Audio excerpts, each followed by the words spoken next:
Hi friends, எல்லாருக்கும் வணக்கம் and welcome back to my channel. இந்த வீடியோல பாத்தீங்க அப்படினா எந்த ஒரு குக்கிங்கும் கிடையாதுங்க. எங்க வீட்ல ஒரு சின்ன place, அதாவது ஒரு கிட்டத்தட்ட ஒரு 50 ஸ்கொயர் ஃபீட் இருக்கும். அதுல என்னென்ன செடியெல்லாம் வச்சிருக்கேன் அப்படிங்கறத பார்க்கலாம். ஃபர்ஸ்ட் இந்த கார்னர்ல என்னென்ன வச்சிருக்கேன் அப்படிங்கறத பார்த்தறலாம். ஃபர்ஸ்ட் பாத்தீங்க அப்படினா மருதாணி செடி தான் வச்சிருக்கேங்க. இது பாத்தீங்க அப்படினா 25 லிட்டர்ஸ் தண்ணி கேன் இருக்குல்லங்க, அதை ரெண்டா கட் பண்ணிட்டு அதில தான் வச்சிருக்கேன். இந்த ஏரியால கூடிய செடி எல்லாமே கிட்டத்தட்ட 4 இயர்ஸா இருக்கு. இந்த மருதாணில பாதி கொஞ்ச நாள் இலை இருக்கும், கொஞ்ச நாள் இலை இருக்காது, அப்படிதான் இருக்கும். அடுத்து பாத்தீங்க அப்படினா பக்கத்துல நாட்டு செம்பருத்தி செடி வச்சிருக்கேன். இதுவும் 4 இயர்ஸ் ஆயிடுச்சுங்க. இதுல பாத்தீங்க அப்படினா இப்ப சம்மர்ங்கறனால பூவெல்லாம் கொஞ்சம் சிறுத்து இருக்கு. நம்ம வந்து மண்ணு மாத்தி வைக்கணும். 6 மாசத்துக்கு ஒருக்கா மண்ணை மாத்திடுவேன். இலை எல்லாமே சிறுத்து இருக்கு. அடுத்து பாத்தீங்க அப்படினா அதே டப்பால பாத்தீங்க அப்படினா அரளிப்பூ செடி வச்சிருப்பேன். இது பிங்க் டார்க்கா இருக்கும்லங்க, அந்த பூ தான். இது அப்பப்போ பாத்தீங்க அப்படினா நல்லா பஞ்சா பூக்கும். பட் இது மண்ணுக்குள்ள வச்சிருந்தோம் அப்படினா நிறைய பூத்திருக்கும்னு நினைக்கிறேன். அடுத்து பாத்தீங்க அப்படினா மகிழ மரம். இதுவும் நான் தொட்டில தான் வச்சிருக்கேன். கீழ வைக்கலாம், பட் வந்து செவுத்துக்கிட்ட வெச்சோம் அப்படினா செவுத்து ஏதாவது ஃபால் பண்ணிரும் அப்படிங்கற ஒரு ப்ராப்ளத்தினால அதை நான் வைக்கல. இதனுடைய ரூட் எல்லாம் பாருங்க, சைடுல நிறைய வந்திருக்கும். நல்லா ஸ்ட்ராங்கா ஆயிருச்சு கீழ. இதுவும் 4 இயர்ஸ் ஆயிடுச்சு வாங்கிட்டு வந்து வெச்சு. பக்கத்துல பாத்தீங்க அப்படினா சுகருக்கு சாப்பிடுவாங்கலங்க, ரணஹல்லி அப்படினு சொல்லி ஒரு செடி, அது வச்சிருக்கேன். அதிலேயே பாத்தீங்க அப்படினா அழகுக்காக வைக்கிற ஒரு சின்ன கத்தாழை மாதிரி தான் இருக்குங்க. பார்க்கறதுக்கு ரொம்ப அழகா இருக்கும். இது நான் கொடைக்கானல் போயிருந்தப்ப அங்க இருந்து எடுத்துட்டு வந்திருந்தேன். அடுத்து பாத்தீங்க அப்படினா நாகதாளி. இதுல நான் வந்து 2 வெரைட்டி வச்சிருக்கேன். ஒன்னு பாத்தீங்க அப்படினா அதனுடைய பார்டர்ஸ் எல்லாமே yellow கலர்ல இருக்கிற மாதிரி இருக்கும். இன்னொன்னு பாத்தீங்க அப்படினா ப்ளைனா இருக்கும். நான் இந்த ரெண்டையும் ஒண்ணா தான் வச்சிருக்கேன். பக்கத்துலயே பாத்தீங்க அப்படினா குட்டி குட்டியா நிறைய வந்திருக்குது. நான் ஃபர்ஸ்ட் இந்த தொட்டில yellow கலர்ல ஒண்ணும் ப்ளைனா இருக்கல ஒண்ணு தான் வெச்சேன். அது சின்ன சின்னதா வந்து நிறைய வந்துருச்சு. பக்கத்துல பாத்தீங்க அப்படினா ஒரு சின்ன தொட்டில ஒரு கள்ளிச்செடி வச்சிருக்காங்க. இது பாத்தீங்கன்னா ரொம்ப அழகா இருக்கும். அழகுக்கு வைக்கிற கள்ளி தான். இது நல்லா ஹைட்டா வளரும். நான் கட் பண்ணி வேற ஒரு இடத்துல வெச்சதனால இது சின்னதா இருக்கு. அடுத்து பாத்தீங்க அப்படினா நான் மண்ணுக்குள்ள என்னென்ன செடி எல்லாம் வச்சிருக்கேன் அப்படிங்கறத பார்க்கலாம். இது பாத்தீங்க அப்படினா வீட்டுக்குள்ள ஒரு சின்ன ஏரியால மண்ணு விட்டுருக்கேன். இந்த மண்ணுக்குள்ள என்னென்னலாம் இருக்கு அப்படிங்கறத ஒரு சின்ன வியூ காமிச்சறேன் உங்களுக்கு. ஃபர்ஸ்ட் பாத்தீங்க அப்படினா இந்த கார்னர்ல ஒரு திருநூற்று பச்சை செடி வச்சிருக்கேங்க. இந்த செடியெல்லாம் வந்து வீட்ல கட்டாயம் இருக்கணும். என்ன அப்படினா லைட்டா சளி பிடிக்கிற மாதிரி இருக்கு, தொண்டை கரகரப்பா இருக்கு அப்படிங்கிற மாதிரி இருந்தாவே இந்த ஒரு 2 தழையை போட்டோம் அப்படினா தொண்டை கரகரப்பு சரியாயிரும். அதை ஒட்டியே பாத்தீங்க அப்படினா நான் பெரிய நெல்லிக்காய் செடி வச்சிருக்கேன். இது வெச்சு கிட்டத்தட்ட 1 இயர்க்குள்ள தான் இருக்கு. இப்ப சம்மருக்கு முன்னாடி பாத்தீங்க அப்படினா என்னோட தலை எல்லாமே கொட்டிருச்சு. இப்பதான் எல்லாமே வந்திருக்கு. அடுத்து பாத்தீங்க அப்படினா புதினா செடி. ஃபர்ஸ்ட் பாத்தீங்க அப்படினா இந்த கார்னர்ல எல்லாமே புதினா தான் இருந்துச்சு. இப்போ கொஞ்சம் எல்லாம் க்ளீன் பண்ணனால பழைய செடி எல்லாம் இருந்ததெல்லாம் பிடுங்கிட்டு புதுசு மட்டும் வச்சிருக்கோம். அடுத்து பாத்தீங்க அப்படினா அது பக்கத்துலயே ஒரு பப்பாளி இருக்கு. இந்த பப்பாளி வந்து நாங்களே விதை போட்டு முளைக்க வச்சதான். இந்த பப்பாளி பாத்தீங்க அப்படினா 2 வெரைட்டி இருக்குங்க. காய் காய்க்கிறது, காய்க்காதது.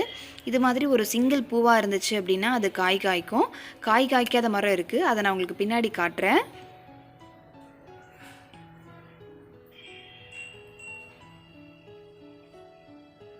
அடுத்து பாத்தீங்க அப்படினா அது பக்கத்துலயே வந்து ஒரு கொய்யா செடி வச்சிருக்கோம். இது பாத்தீங்க அப்படினா பழனி கொய்யா, நல்லா பெருசு பெருசா இருக்கும்.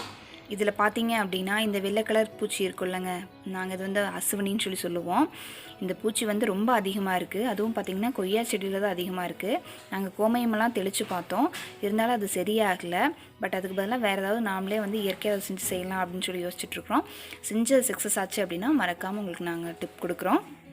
அடுத்தது பாத்தீங்க அப்படினா இது போல கொடி மாதிரி இருக்கிறது என்ன அப்படினா இது வந்து சக்கரவள்ளி கிழங்கு. எங்க ஏரியால நாங்க வந்து இது கண்டி கிழங்கு அப்படின்னு சொல்லி சொல்லுவோம். இதுல கீழே எல்லா இடத்துலயும் இதை தான் படர விட்டுருக்கோங்க. இதெல்லாம் கொடி படர்ந்து எங்கெங்கெல்லாம் வேர் பிடிக்குதோ அந்த இடத்துல எல்லாம் கிழங்கு நல்லா வரும். இது நாங்க ஒன்ஸ் ஒரு தடவை வந்து பாத்தீங்கன்னா இது எல்லாமே இருந்துச்சு. அது நாங்க எல்லாமே கிழங்கு எடுத்துட்டோம். பட் திரும்பவும் கொஞ்சம் நட்டு வச்சிருக்கிறோம். இது பாத்தீங்க அப்படினா அடுத்த தை மாசி அப்படின்னு வரும்போது பாத்தீங்க அப்படினா எல்லாமே growth ஆகி நல்லா கிழங்கு வர ஆரம்பிச்சிரும். இது மாசி மாசத்துல அதனுடைய அறுவடை வந்து நல்லா இருக்கும். பக்கத்துலயே பாத்தீங்க அப்படினா நம்ம அழகுக்காக வைப்போம்லங்க ஒரு கிராஸ் மாதிரி, அது இது நல்லா குட்டி குட்டா இருக்கும், அழகா இருக்கும். இது எல்லாம் ஓரத்துலயும் கொஞ்சம் வச்சிருப்பேன். பக்கத்துலயே பாத்தீங்க அப்படினா கரும்பு வச்சிருக்கேன். இது கருங்கரும்பு. நம்ம தைப்பொங்கலப்ப கரும்பெல்லாம் சாப்பிட்டதுக்கு அப்புறம் மீதி தளவு பகுதி இருக்குல்லங்க, அது பேர் கோந்தலை அப்படின்னு சொல்லுவோம். அதை வச்சுருக்கிறேன். இது வந்து ஒரு கிட்டத்தட்ட ஒரு 3-4 பக்கத்தில் வச்சுருக்கிறேன். இது எல்லாமே 2 to 3 குறுத்து விட்டு நல்லா வந்திருக்கு. இது கரெக்டாக பராமரித்தோம் அப்படின்னா அடுத்த தைப்பொங்கலுக்கு நம்மளோட கரும்பே வந்துடும் நினைக்கிறேன். பக்கத்துலேயே பார்த்தீங்க அப்படின்னா மாங்கன்று வச்சுருக்குறோம். இந்த மாங்கன்று பார்த்தீங்க அப்படின்னா இமாம்பஸ் அப்படிங்கிற ஒரு வெரைட்டி தான். இது நிறையா காய் பிடிக்கும் அப்படின்னு சொல்லியிருந்தாங்க. நர்சரியிலேருந்து வாங்கிட்டு வந்து வச்சதான். இது பார்த்திங்கன்னா அப்படின்னா வச்சது கிட்டத்தட்ட வச்சு 1 year ஆயிடுச்சு. வச்சு ஒரு 7 months பார்த்திங்கன்னா எந்த ஒரு இம்ப்ரூவ்மெண்ட்டுமே இல்லை. அதுக்கப்புறம் பார்த்திங்க அப்படின்னா இயற்கையை நாங்களே உரம் தயாரிக்க ஆரம்பித்து போட்டு 1 monthலேயே ஒரு நல்ல இம்ப்ரூவ்மெண்ட். நாங்கள் 3 months யூஸ் பண்ண ஆரம்பிச்சிட்டோம். 3 monthஸில் நல்லா க்ரோத் ஆகிருக்குங்க. பாருங்கள், காட்டுறேன்.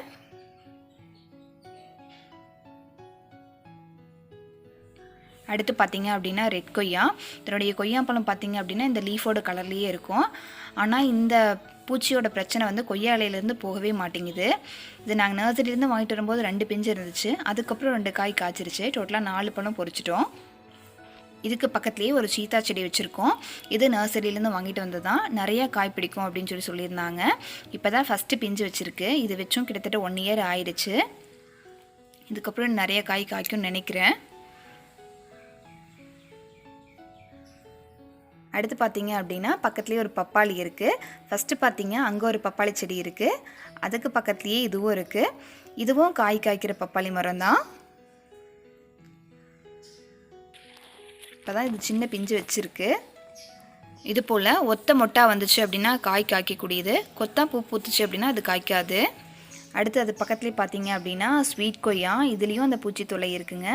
இதில் வந்து கிட்டத்தட்ட நாங்கள் ஒரு 15 to 20 கொய்யாப்பழம் பொறிச்சிட்டோம்னு நினைக்கிறோம். நர்சரிலேருந்து வரும்போதே இதுலேயும் ஒரு 5-6 கொய்யா பிஞ்சு இருந்துச்சு. இது சின்னதுலேயே காய் காய்க்கிறதுங்க. இது நல்ல ஸ்வீட்டாக இருக்குது. இதை அடுத்து இன்னொன்று வாங்கி வைக்கணும், பட் இடம் இல்லை.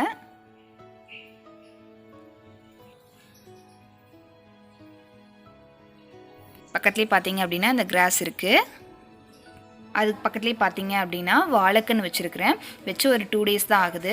இதோட பேர் பார்த்தீங்க அப்படின்னா கற்பூரவள்ளி. நாங்கள் சாம்பிராணி வாழை அப்படின்னு கூட சொல்லுவோம். அதுக்கப்புறம் பக்கத்தில் பார்த்தீங்க அப்படின்னா இது ஃபுல்லாக வந்து சக்கரவள்ளி கிழங்கு கொடி தான். அடுத்தது பார்த்தீங்க அப்படின்னா இது வந்து சாத்துக்குடி. இப்போ தான் வச்சுருக்கிறேன்.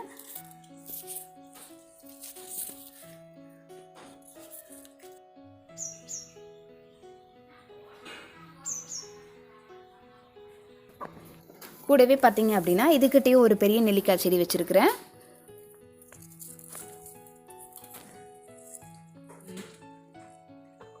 இது பார்த்தீங்க அப்படின்னா சீத்தாப்பழம் சாப்பிட்டதுக்கப்புறம் போட்ட விதையில் அதுவே முளைச்சிருக்கு. இதை பிடுங்கி வேறு ஏதாவது இடத்துல வைக்கணும். கீழே எப்படி இருக்குது அப்படிங்கிறத ஒரு வியூ காமிக்கிறேன். கீழே பார்த்தீங்க அப்படின்னா நம்ம போய் களையெல்லாம் எடுக்கலாம், ஈஸியாக இருக்கும். ஏன்னா செடியெல்லாம் மேலே போயிடுச்சு. ஃபஸ்ட்டு கீழே இருந்தப்போ தான் பில்லு பிடுங்குறப்பெல்லாம் சிரமமாக இருக்கிற மாதிரி இருக்கும். தேவையில்லாத செடியெல்லாம் பிடுங்கி களை எடுக்கிறத நாங்கள் பில்லு பிடுங்கிறது அப்படின்னு சொல்லுவோம். பார்த்தீங்க அப்படின்னா அது ஒரு ஃப்ளோவில் அப்படியே வந்துருச்சு. இப்படி தான் இருக்கும் கீழே. அது மட்டும் இல்லாமல் பார்த்தீங்கன்னா எல்லா செடிக்கும் தண்ணி போகிற மாதிரி பாத்தி கட்டி விட்டுருப்போம். எப்போவும் தண்ணி நின்றுட்டே இருக்கிறனால இது ரொம்ப குளுக்குளுன்னு இருக்கும். அடுத்து உங்களுக்கு இந்த செடியெல்லாம் மேலேருந்து ஒரு வியூ காமிக்கிறேன்.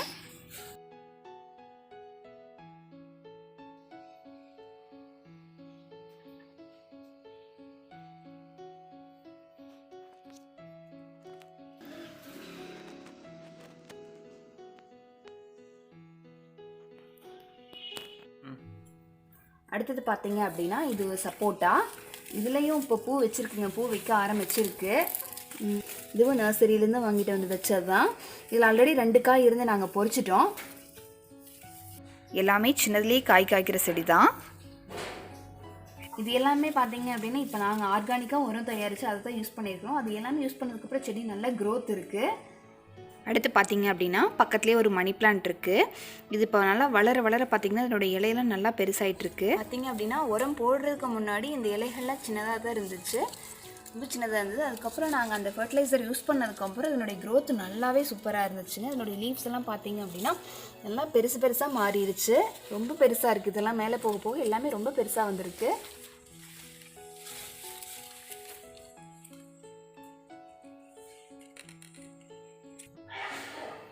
அடுத்து பார்த்தீங்க அப்படின்னா இது ஒரு குரோட்டான்ஸ் வெரைட்டி தான்.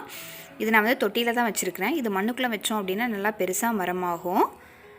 அதுக்குள்ளேயே பார்த்தீங்க அப்படின்னா துளசி செடி இருக்குது. இது சளி ஏதாவது பிடிக்கிற மாதிரி இருந்தால் அது யூஸ் பண்ணிக்கலாம். அடுத்து பார்த்திங்க அப்படின்னா இதோட பேர் வந்து பாச்சரக்கு. இதெல்லாம் பார்த்திங்கன்னா முன்ன காலத்தில் சளியெல்லாம் பிடிச்சிச்சு அப்படின்னா, அதாவது சளி பிடிச்சிச்சு அப்படின்னா தொடர்ந்து இருமல் வந்துகிட்டே இருக்குல்லங்க, அந்த இருமலுக்கு வந்து இதனுடைய பால் எடுத்து தொண்டையில் வைப்பாங்க அப்படின்னு சொல்லுவாங்க. அதாவது தொண்டையோட வெளிப்பகுதியில் வைப்பாங்க அப்படிங்கிறாங்க. வச்சாங்க அப்படின்னா அதோட இருமல் நின்றும். பட் இது வந்து முறையாக தெரிஞ்சுட்டு தான் வைக்கணும். தெரியாமல் வச்சோம் அப்படின்னா தொண்டையில் புண்ணாயிரும். கூடவே பார்த்திங்க அப்படின்னா அதில் ஒரு மருதாணி செடி இருக்குது. இது ரொம்ப நாளாக இருக்குது. ஸோ அதனால் அதை பிடுங்காமல் அப்படியே விட்டுட்டேன். இந்த கோழி இருக்குது. இந்த கோழி பார்த்திங்க அப்படின்னா முட்டைக்காக தான் நாங்கள் வச்சுருக்குறோம்.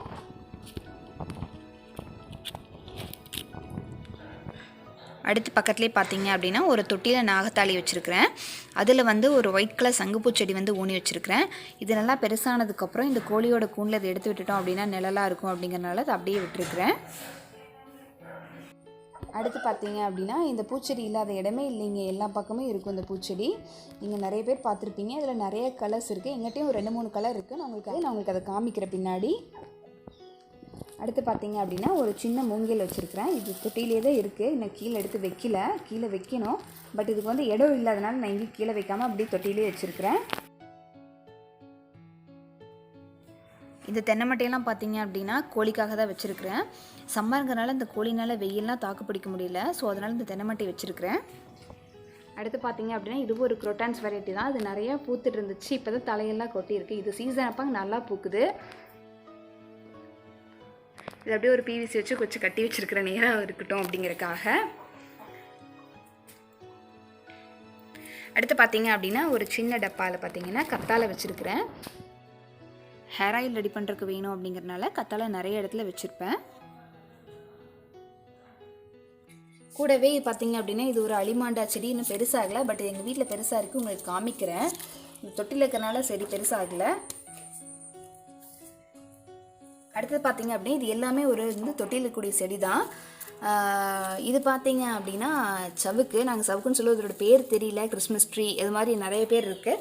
ஏன்னா தலைக்கு பூ இல்லை அப்படின்னா இதை பறித்து யூஸ் பண்ணிப்பேன்.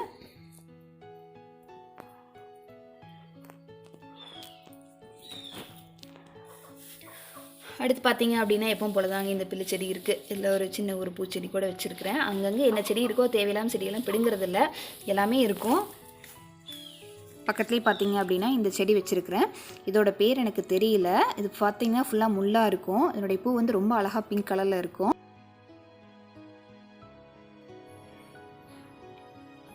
இதுலேயே பார்த்தீங்க அப்படின்னா ஒரு துளசி செடியும் வச்சுருக்கிறேன். அப்பப்போ ஈவினிங் செடிக்கு தண்ணி விடும்போது இதில் ஒரு 2 இலையை பறித்து நான் வாயில் போட்டுப்பேன். அதனால எங்கே பார்த்தாலும் துளசி செடி இருக்கும்.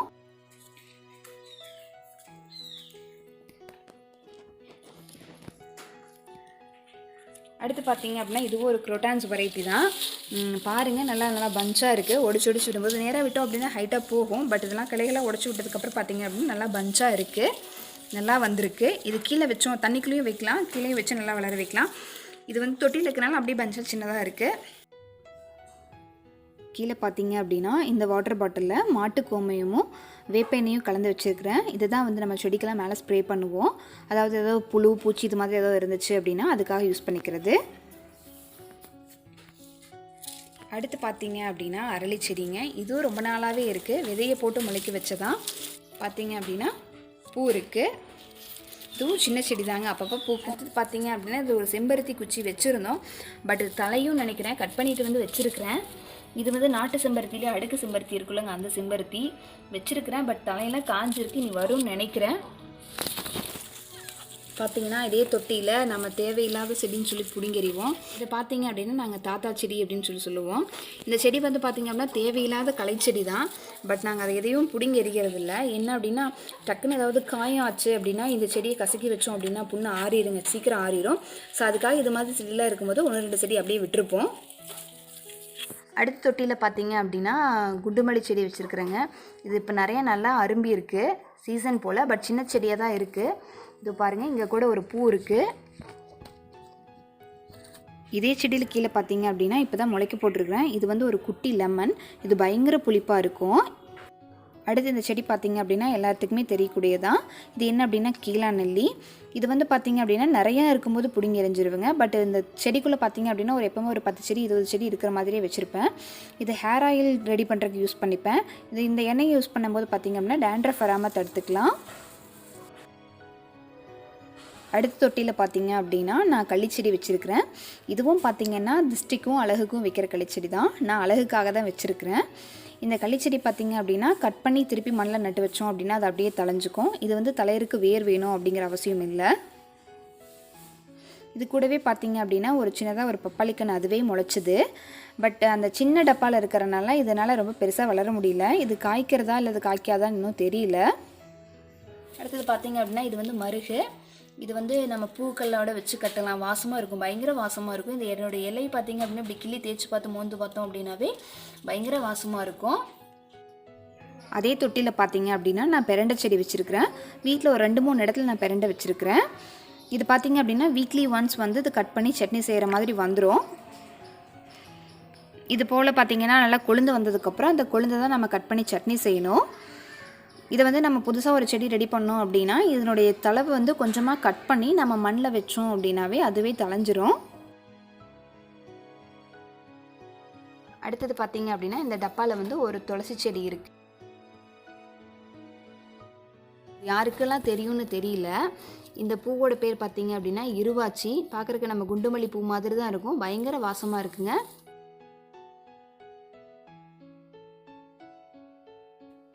இந்த செடி பார்த்திங்க அப்படின்னா இப்போ தான் நான் கொண்டு வந்து வச்சுருக்கிறேன். வச்சதுக்கப்புறம் இப்போ தான் ஃபஸ்ட் டைம் பூக்குது. இதுலேயே பார்த்திங்க அப்படின்னா கொஞ்சமாக பெரண்டை வச்சுருக்கிறேன். அது கூடவே ஒரு சின்ன மணி பிளான்ட் முளைச்சிருக்கு.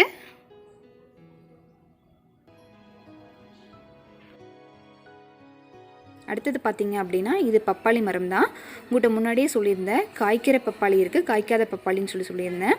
இது போல் கொத்தா பூ பூத்துச்சு அப்படின்னா இந்த பப்பாளி மரம் காய்க்காது. இவ்வளோதாங்க. நம்ம வீட்டுக்குள்ளே ஒரு சின்ன ஏரியாவில் என்னென்ன செடியெல்லாம் வச்சுருக்கேன் அப்படிங்கிறத இந்த வீடியோவில் காட்டிட்டேன். இதுக்கப்புறம் வீட்டுக்கு அவுட்டோரில் என்னென்ன செடியெல்லாம் வச்சுருக்கேன் அப்படிங்கிறத நெக்ஸ்ட் வீடியோவில் போடுறேன். இந்த வீடியோ உங்களுக்கு பிடிச்சிருந்துச்சு அல்லது இன்ட்ரெஸ்டடாக பார்த்துருந்தீங்க அப்படின்னா மறக்காமல் லைக் பண்ணுங்கள். நம்ம சேனல் அப்போ தான் ஃபஸ்ட் டைம் பார்க்குறீங்க அப்படின்னா மறக்காமல் நம்ம சேனலை சப்ஸ்கிரைப் பண்ணிக்கோங்க. தேங்க்யூ.